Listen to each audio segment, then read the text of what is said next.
نحمده ونصلي على رسوله الكريم اما بعد فاعوذ بالله السميع العليم من الشیطان الرجیم بسم اللہ الرحمن الرحیم۔ تمام نبیوں کے سردار حضرت محمد صلی اللہ علیہ وآلہ وسلم اور تمام مذاہب کے سردار دین اسلام کے پیروکاروں، السلام علیکم، طبتم، برکتیں اور رحمتیں ہوں آپ پر۔ حضر رحمتوں میں ربی اللہ تعالیٰ کا ہم پر بڑا کرم ہوا کہ ہماری زندگی میں ایک اور مرتبہ ماہ رمضان المبارک کے روزے رکھنا ہمیں نصیب ہو گئے۔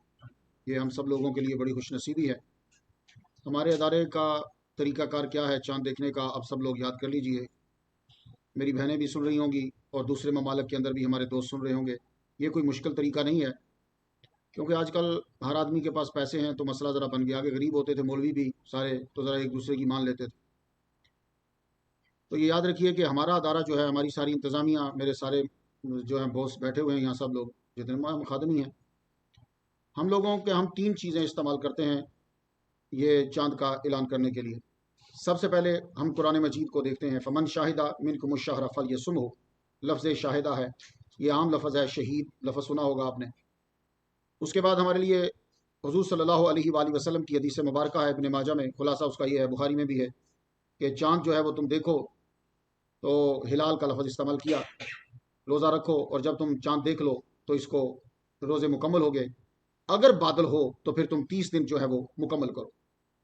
یہ حضور کا فرمان ہے، یہ آپ کو دے۔ اب تیسری چیز کیا ہے؟ اب یہ ہوتا ہے کہ ہم جو سائنس ترقی کرتی ہے، اسلام سائنس کا مخالف نہیں ہے، وہ کہتا ہے کہ تم اسے استعمال کرو، لیکن یہ اوپر نہیں ہے، یہ اس کے نیچے ہے۔ کیوں؟ کہ سائنس جو ہوتی ہے یہ اتنی سچی نہیں جتنا سچا قرآن مجید ہے، یہ یاد رکھیے۔ تو ہم تیسرے نمبر پر پھر اسٹرانومی کو استعمال کرتے ہیں۔ اس کا ہم نے طریقہ کیا کیا ہے؟ اس کا طریقہ ہم نے یہ کیا کہ ہمارے پاس 4 جو ہیں وہ زندہ ویب سائٹیں ہیں، یا مردہ نہیں کہ کسی نے لکھ دیا ہو اس کے اوپر، وہ 4 زندہ ہیں، یعنی وہ ہر دن جو ہے اس کے اوپر رپورٹ آپ کو مل رہی ہوگی چاند کی۔ یہ یاد رکھیں، وہ آپ کی امریکہ کی ہے، باہر کی نہیں ہے کہ کوئی بندہ غلط ڈال دے گا۔ تو وہ ویب سائٹ جو ہیں اس کے اوپر آپ چلے جائیں، وہ آپ کو بتا دے گا کہ ایلیمینیشن جو ہے، بورن جو ہے، نیو مون جو ہے، یہ کب ہے اور اس کی ایلیمینیشن کب ہوگی۔ کیونکہ چاند جب ہو جاتا ہے تو دکھتا نہیں ہے، اس کو دکھنے میں ٹائم لگتا ہے کہ جب اس کے اوپر روشنی پڑے گی۔ آپ زیادہ مجھ سے سائنس پڑھے، میں اتنی نہیں پڑھا ہوں۔ تو وہ پھر ہم کیا کرتے ہیں کہ ہم اسے دیکھتے ہیں، کیلکولیشن اس کی کرتے ہیں کہ یہ کب ہوا ہے۔ تو بعض اوقات ایسا ہوتا ہے کہ چاند ہو جاتا ہے، اس لیے حضور نے یہ نہیں کہا جب چاند پیدا ہو جائے تو روزہ رکھو، کیونکہ حضور بہت بڑے سائنٹسٹ ہیں، بعض اوقات یہ نہیں دکھتا، تو کہا کہ اسے دیکھو، اور پھر بھی اگر تمہیں نہیں یہ دکھ پا رہا تو تم پھر 30 مکمل کر دو، اس جھنجٹ میں نہیں پڑو۔ تو آج ہماری تراویح پہلی ہے اور کل ہمارا پہلا روزہ ہے، اس کے لیے ہم نے تینوں چیزوں کو استعمال کیا۔ پہلے قرآن مجید، حدیث مبارکہ، اسٹرانومی کو جب ہم نے واچ کیا تو پورے امریکہ میں کل چاند کا کچھ بھی نہیں تھا، پورے امریکہ کے اندر کچھ بھی نہیں تھا۔ وہ آپ کے سامنے میرے پاس پیپرز بھی رکھے ہوئے ہیں، آپ کو ہم نے دکھا بھی دیے ہیں، خود جا کر آپ چیک کر لیجئے گا، آپ کو نہ ملے تو ہمارے شکیل بھائی سے رابطہ کر لیجئے گا۔ تو پورے امریکہ کے اندر چاند کا کچھ بھی نہیں تھا، یعنی وہ آپ کو دکھ سکتا ہی نہیں ہے، ایلیمینیشن پاسبلٹی نہیں ہے اس 12 کو۔ 13 کو جو ہے وہ 2.3 یا 2.2، آپ کے یہاں 3 ہوا، 2.2 ہوئی، اسی وقت چاند جو ہے وہ دکھ گیا۔ گواہی پھر جو ہے وہ ہم نے شفیع بھائی نے ہمیں شکاگو سے گواہی دے دی، کینیڈا سے گواہی آ گئی، انہوں نے پکچر اتار کر اصلی چاند کی، ایک چاند کی پکچر گردش کر رہی ہے، وہ آپ کو غور کرو تو آپ حیران ہو جاؤ گے، تو وہ اصلی چاند کی پکچر جو ہے وہ ہمیں بھیج دی۔ یہ ہمارے پاس ساری چیزیں ہم نے ملا کر آپ کو اعلان کر دیا۔ ہماری کسی سے، وہ ہمارے باس بولتے تھا بھائی کہ کسی کی مخالفت نہیں کر، ہر ایک کا ایک اپنا کرائٹیریا ہے، لیکن آپ کو میں نے کیا بتایا ہے اور میں رب کے سامنے کیا جواب دوں گا، اس کے لیے میں نے آپ کو بتا دی چیزیں، اور میرا خیال ہے کہ اس سے بڑھ کر اور مضبوط دلائل کوئی اور نہیں ہو سکے۔ آئیے، اس سال ہم نے جو طریقہ جو چوز کیا ہم نے درس دینے کا، وہ یہ ہے کہ ہم نے 30 آخری سورہ کو لے لیا ہے 30ویں پارے سے۔ اس کی کئی وجوہات ہیں، ایک تو ذرا جلدی ختم ہو جاتا ہے ٹاپک، دوسری وجہ یہ ہے کہ یہ 30 سورہ میں سے زیادہ صورتیں لوگوں کو، عوام جتنی ہے انہوں نے یہ صورتیں یاد کی ہوئی ہیں، لیکن میں ہوں، اب بچپن میں جب پڑھا تو اور طرح سے پڑھا، اب جب میں خود پڑھانے لگا ہوں تو میں نے اور سٹڈی کی تو مجھے معلوم ہوا کہ یہ چیز ایسے ادا کی جاتی۔ تو ہمیں ہمارے امام صاحب جو تراویح جنہوں نے پڑھائی ہے، ان کے ابا جی کی ایک بات مجھے بڑی یاد ہے، ان کے ابا جی ان کے پیچھے تراویح پڑھتے، انہوں نے کہا بیٹے جب تراویح کا قرآن مکمل ہو جائے تو آخری سورہ پڑھا کر، بڑی بڑی صورتیں نہ پڑھا کر۔ تو انہوں نے اپنے ابا سے پوچھا، ابا آخری صورتیں کیوں پڑھا کروں؟ کہنے لگے بیٹے وہ ہم لوگوں نے یاد کی ہوتی ہیں، بڑے لوگوں کی باتوں کا سٹائل دیکھو، ہم لوگوں نے آخری صورتیں یاد کی ہوتی ہیں اور بیچ میں کچھ غلطیاں ہوتی ہیں، جب تو پڑھے گا تو وہ ہماری غلطیوں کی تصحیح ہو جائے گی۔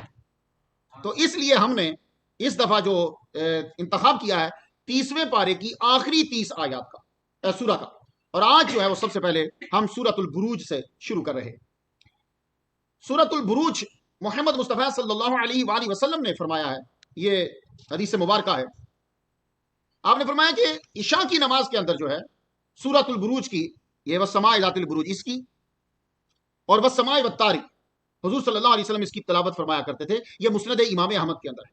تو اس لیے آپ لوگوں کو میں سے جس کو یاد ہو تو وہ والسماء ذات البروج اور والسماء والطارق اس کی تلاوت جو ہے وہ عشاء کی نماز میں کیا کرے. میں ذرا سورۃ الملک پڑھ دیتا ہوں، مجھے اپنا بھی لالچ ہوتا ہے، اور یہ ہے کہ چلو اسی بہانے پڑھی جائے گی، تلاوت ہو جائے گی تو وہ عادت بھی مکمل ہو جائے گی. کیونکہ جو سورۃ الملک پڑھتا ہے جب وہ مر جاتا ہے تو قبر کے اندر بھی اس کی چونکہ عادت ہوتی ہے، وہ قبر میں بھی سورہ ملک پڑھ رہا ہوتا ہے، اور سورہ ملک جو ہے اسے عذاب سے جو ہے اس کی سفارش کرتی ہے.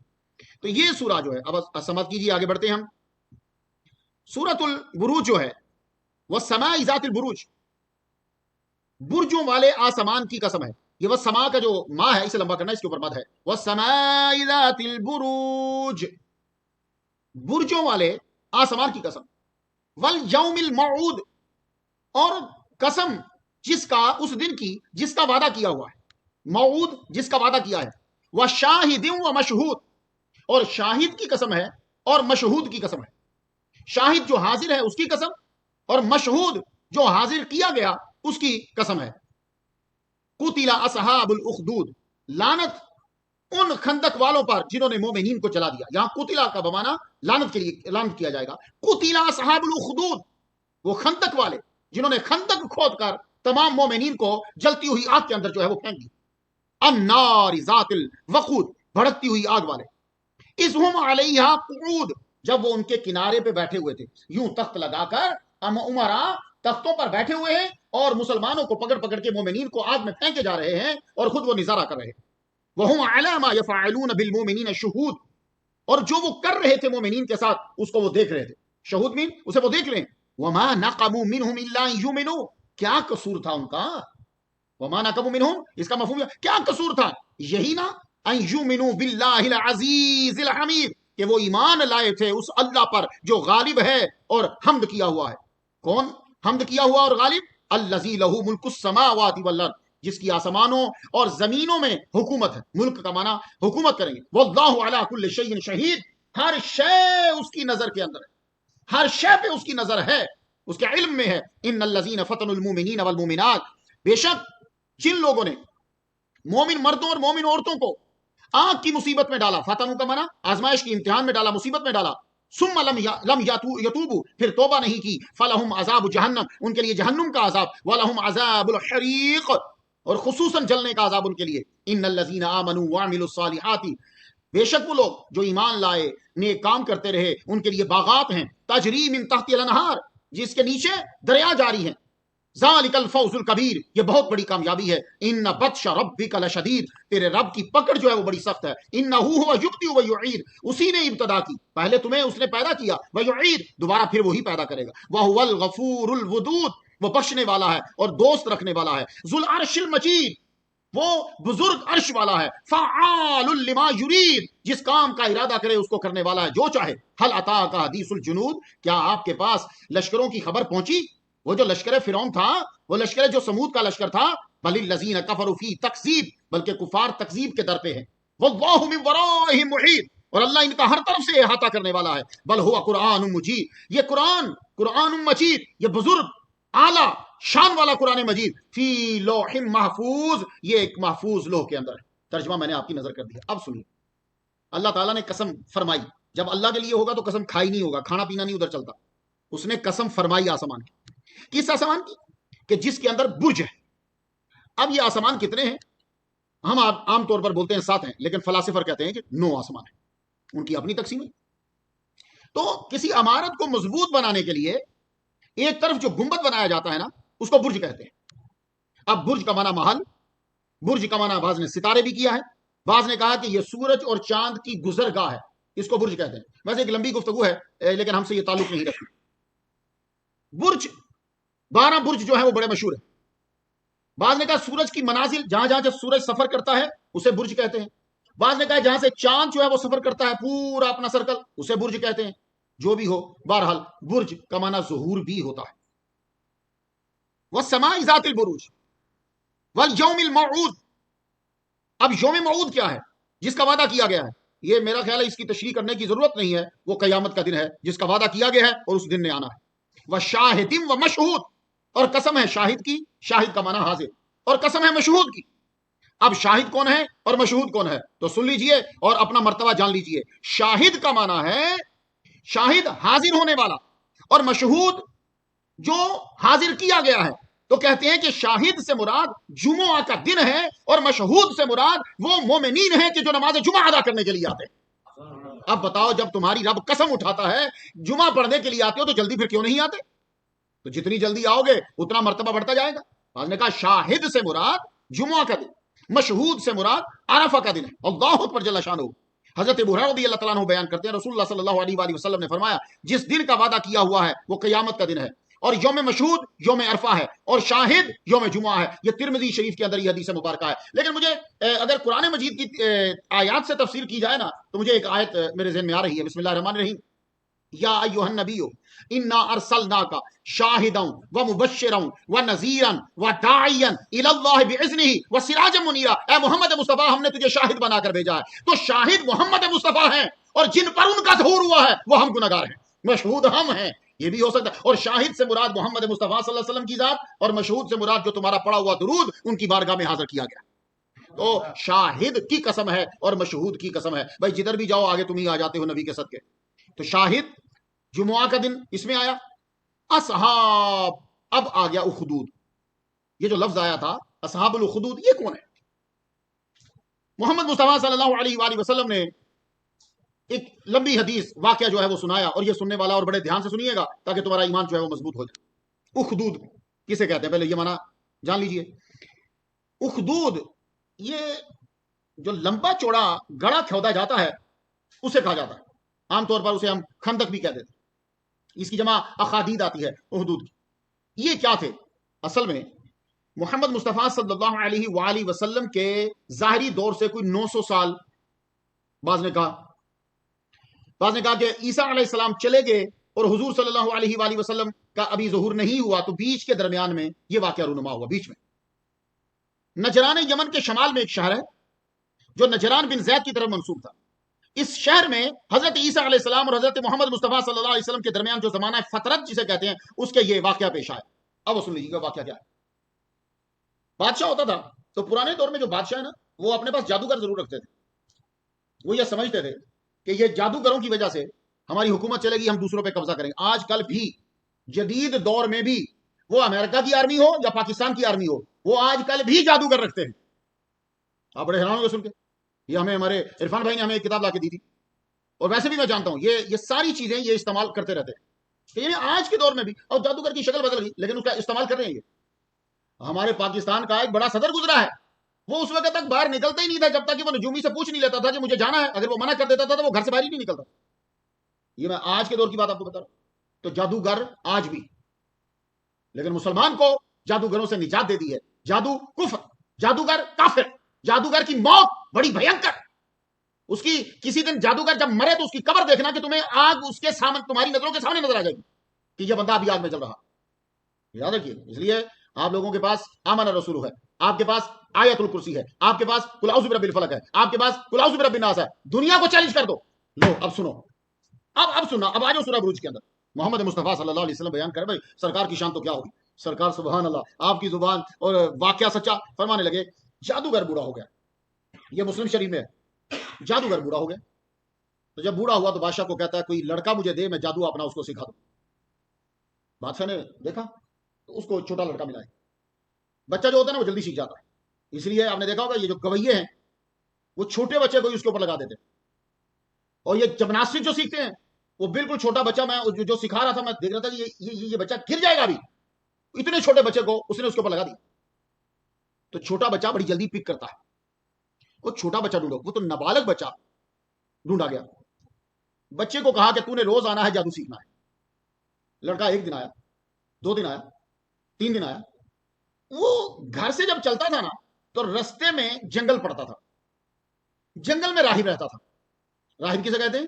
راہب وہ عیسائی ہوتا تھا کہ جو دنیا سے کٹ جاتا تھا لیکن ہوتا سچا تھا. وہ وہ اللہ کی رضا کی خاطر کہ مجھے رب تعالیٰ جو ہے وہ ثواب دے گا، وہ بال بڑے ہوتے تھے ان کے، کھانا پینا بھی اکثر وہ چھوڑ دیتے تھے، دنیا سے کٹے رہتے تھے، تو رستے میں اس کی کٹیا پڑتی تھی، وہ رہتا تھا، تو یہ بچہ جب اس کو کراس کر رہا تھا تو ایک دن نظر پڑ گئی راہب کے اوپر، راہب کے پاس یہ بیٹھ گیا، راہب کے پاس بیٹھا تو راہب نے جو باتیں کی وہ باتیں اس بچے کو اچھی لگی بنسبت جادوگر کی باتیں، تو یہ بچہ راہب کے پاس بیٹھ جائے کرے، وہاں جائے تو جادوگر بولے دیر سے کیوں آیا؟ بولے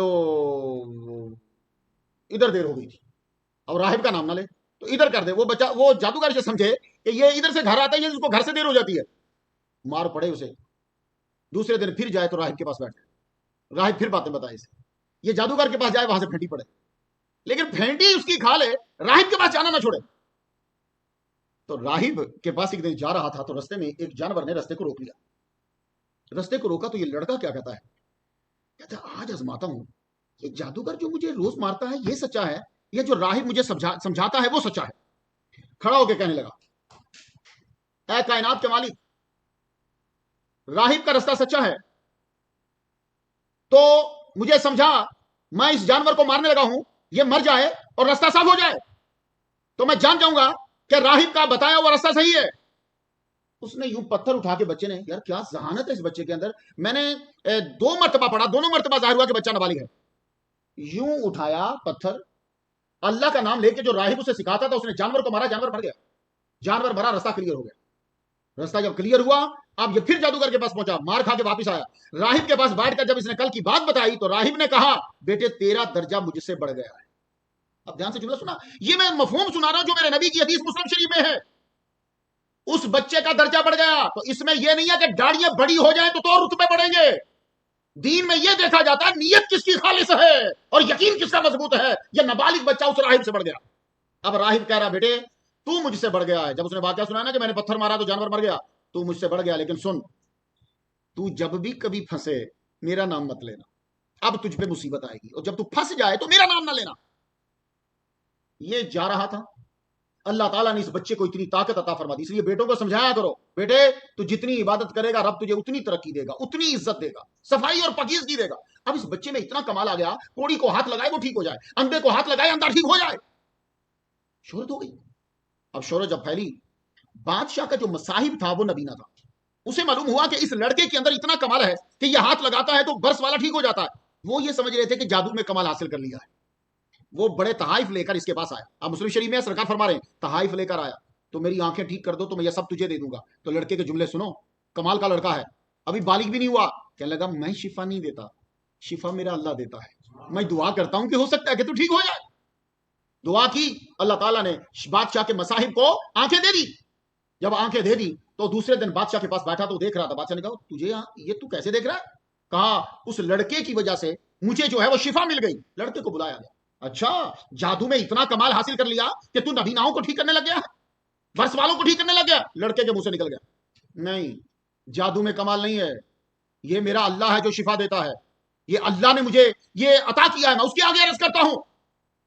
یہ سیم جملہ جو ہے وہ مصاحب نے بھی کہا کہ شفا اللہ دیتا ہے۔ اب اس نے فوراً پوچھا یہ لڑکا جاتا کہاں تھا جہاں سے یہ تعلیم لے کر آیا؟ پتا چلا وہ راہب ہے، راہب کو پکڑا، راہب کے سر کے اوپر آرا رکھ کے جس سے لکڑیاں چیری جاتی ہیں راہب کے 2 ٹکڑے کر دیے، راہب کے 2 ٹکڑے کیے۔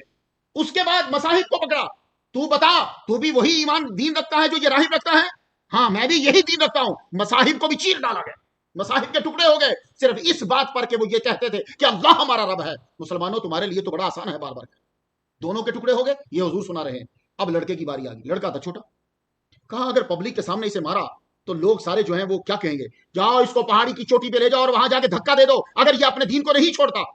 یہ چھوٹا بچہ، حضور فرماتے ہیں جب پہاڑی کے اوپر آیا تو کہتا ہے اللہ پاک جیسے تو چاہتا ہے ویسے مجھے ان لوگوں سے بچا دے۔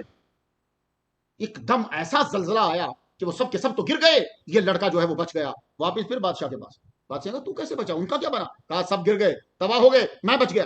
اب پھر دوسروں سے یہ کہا جاؤ اس لڑکے کو لے جاؤ، اسے پانی کے درمیان میں لے جاؤ اور وہاں جا کر کشتی کو الٹا دو تاکہ یہ ڈوب کے مر جائے۔ جب لے کر گئے پھر وہ بیچ میں جب پہنچے تو دعا کرتا ہے اللہ ان سے مجھے بچا جیسے تو چاہتا ہے۔ حضور فرماتے ہیں ایک دم سے طوفان، کشتی الٹی اور وہ سب کے سب ڈوب کے مر گئے، لیکن اس آدمی کو تختہ ملا، بچے کو، یہ کنارے تک آ گیا۔ کنارے تک جب پہنچتا ہے، اب یہ بچہ بادشاہ کے پاس پہنچا، کہنے لگا بادشاہ سن، میں تیری پرابلم حل کر دیتا ہوں، تو مجھے نہیں مار سکتا، اگر تو نے مجھے مارنا ہے تو یہ کر جو میں بتاتا ہوں، میں مر جاؤں گا۔ وہ دھیان سے سنیے، یہ عام کتاب سے نہیں ہے کہ سٹوریز کی بک سے سنا رہا ہوں، تفسیریں بھری پڑی ہیں، تفسیر البیان، تبیان القرآن، روح المانی، سب تفاسیر اور مسلم شریف۔ کہنے لگا بادشاہ سن، کیا سٹائل ہے یار، توحید انسان کو پاورفل بنا دیتی ہے۔ سنو، مجھے درخت کے اوپر پھانسی دے دو، سولی پہ لٹکا دو، میں مروں گا پھر بھی نہیں۔ یہ جو میرا تیر ہے نا میرے ترکش میں، یہ تیر نکال کر میری کن پٹی پہ مار دے، لیکن میں پھر بھی نہیں مروں گا۔ تجھے چلانے سے پہلے یہ پڑھنا پڑے گا اس اللہ کے نام سے جو اس لڑکے کا رب ہے، اس اللہ کے نام سے میں تیر مارتا ہوں جو اس لڑکے کا رب ہے، تو یہ جب تم میری کن پٹی پہ مارے گا تو میں مر جاؤں گا۔ سارے لوگ اکٹھے ہو گئے، درخت کے اوپر بچے کو لٹکا دیا، لٹکا کے بادشاہ نے وہی پڑھا۔ دیکھو کیا یار سٹائل تھا کہ بچہ مرنے سے پہلے اس کے منہ سے رب کا نام کہلوا گیا۔ اس نے پڑھا بسم اللہ، اللہ کے نام سے جو اس لڑکے کا رب ہے۔ تیر جب چلایا سیدھا یہاں لگا، کنپٹی پہ کراس کر گیا۔ بچے نے یوں اپنا ہاتھ اٹھا کے یوں رکھا، جب یوں رکھا تو بچہ جو ہے وہ وہاں فوت ہو گیا، بچہ فوت ہو گیا۔ جتنا مجمع کھڑا تھا سب کے سب ایمان لے آئے کہ اس لڑکے کا رب جو ہے وہ سچا ہے، ہم اس کے لڑکے کے رب پر ایمان لے آئے۔ حضرت عمر رضی اللہ تعالیٰ عنہ کا دور آیا، زمین کھودی گئی تو یہ بچے کی قبر نکلی۔ یہ چھوٹا بچہ ولی کامل، جب قبر اس کی نکلی تو تب بھی اس کا ہاتھ کنپٹی کے اوپر تھا، ہٹایا گیا تو خون نکل رہا تھا اس سے۔ تو رب کے نام پہ جو جان قربان کرتا ہے جب بھی کبھی نکالو گے تو تازہ ہی ملے گا۔ تو اللہ، پھر حضرت عمر رضی اللہ تعالیٰ عنہ نے فرمایا کہ اس کی لاش کو چھپا دو، اوپر مٹی ڈال دو۔ اب جب یہ سارے ایمان لے آئے، لو اب آگئی آیت نا، تم سوچ رہے ہو گئی اصحاب الخدود کیا ہے جو ہم نے آیت پڑھی ہے، میں تمہیں وہاں لے آیا۔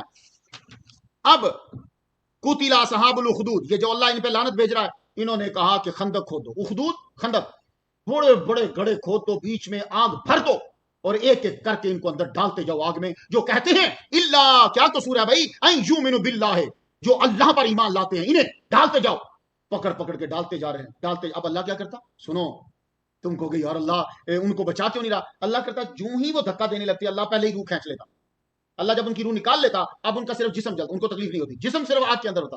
ایک عورت آئی آخر میں، سارے اس نے جلا دیے، مار دیے، ایک عورت، اس کا بڑا بیٹا آگ میں ڈالا، مر گیا۔ چھوڑ دے دین، میں نہیں چھوڑوں گی۔ اس کا جو گود میں تھا بچہ، اس بچے کو پکڑ کے آگ میں پھینک دیا۔ عورت دیکھو بڑی کمزور ہوتی ہے، خاص طور پہ اپنے بچے کی خاطر۔ اب بھی بادشاہ کہتا ہے کہ تیرا بچہ میں نے پھینک دیا، اب تو باز آ جا، اب ہمارے دین پہ واپس آ جا۔ تو ابھی وہ کچھ لفظ کہنے ہی لگی تھی، آگ میں سے بچہ بولتا ہے ماں غم نہ کر، یہاں جنت ہی جنت ہے، لگا چھلانگ میرے پیچھے آ جا۔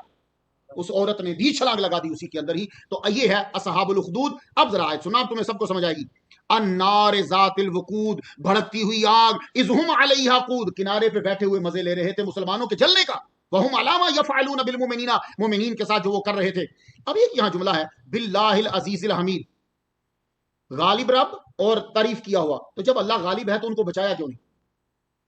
اتنے بچے جلا دیے، مرد جلا دیا، اللہ نے بچایا کیوں نہیں؟ تو سب لوگ غور سے سن لو مسلمانوں، یہ وسوسہ تمہارے ذہن میں بھی آتا ہے کہ یار ہم اتنی دین کا کام کرتے ہیں ہماری نہیں، اصل میں ہوتا کیا ہے، اللہ نے تمہیں بہت اعلیٰ درجہ دینا ہوتا ہے۔ یہ تمہاری نمازیں وہاں کام نہیں دیتی، میں تو اللہ معافی دے نمازوں پہ بھی معافی مانگتا ہوں، یہ نمازیں یہ چیزیں اس درجے تک نہیں پہنچا دیتی۔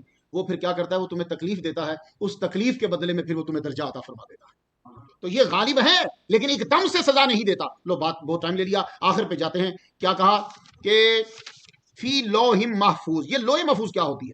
تو سن لیجئے، یہ لوح کہتے ہیں ویسے تختی کو، لیکن یہ جو لوح محفوظ ہے یہ یاقوت کی بنی، جس کو آپ انگلش میں روبی کہتے ہیں، یہ روبی کی بنی ہوئی۔